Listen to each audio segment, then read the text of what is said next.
Thorfinn, a name that echoes through the icy winds of the north, carrying with it a story of pain, transformation, and hope. Warrior, slave, wanderer. Each title marks a chapter in his life, each one leaving scars deeper than the last, and finally, a man of peace. But that peace was hard-won, carved out of years of violence and loss. His journey isn't just another Viking saga filled with blood and glory, it's a deeply personal odyssey, a search for meaning in a world ruled by the sword. It's a lesson in what it really means to change, how a person can be broken down and still find the strength to rebuild themselves.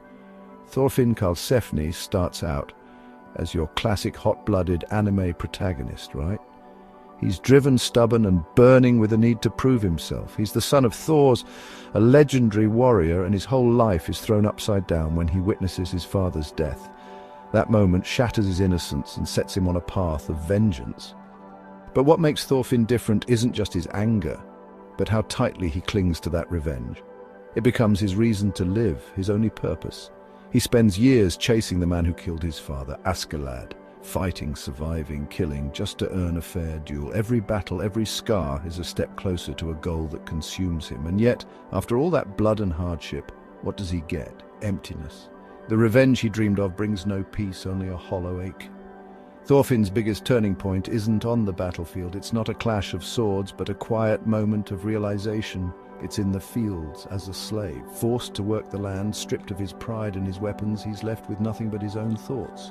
Stripped of everything, he meets Einar, a guy who's suffered just as much but still believes in kindness. Einar's friendship is a lifeline, showing Thorfinn a different way to live. That's when Thorfinn's internal war starts. The real battle isn't with swords, but with his own soul. For the first time he stops and asks himself, why am I fighting? Who am I if I'm not someone else's enemy? These questions haunt him, pushing him to confront the darkness inside. His answer? I have no enemies. It's a simple truth, but it changes everything. Simple words, but for a Viking, that's a revolution. It's a rejection of everything he was taught. Thorfinn's philosophy isn't about weakness or running from a fight. It's about finding the courage to break the cycle of violence. It's the kind of strength that's forged through pain.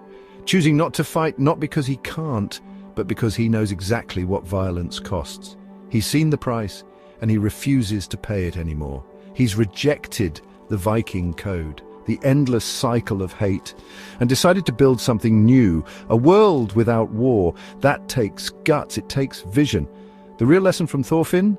It's this: true courage isn't in taking life, but in valuing it. It's about protecting, not destroying. Forgiveness isn't about forgetting. It's about choosing to rise above hate. It's about breaking free from the chains of the past. In a world, and let's be real, an anime scene where violence is often glorified, Thorfinn is a quiet rebellion. He's a reminder that peace is a choice, and sometimes the bravest one.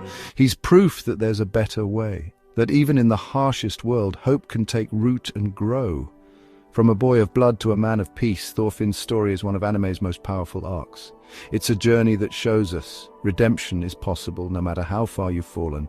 It challenges us to rethink what real strength looks like, not through war, but through peace. That's Thorfinn's legacy, and it's one worth remembering. If Thorfinn's journey hit home for you, drop a like, let me know your thoughts down below, and subscribe for more deep dives into anime's most unforgettable characters. Let's keep exploring these stories together.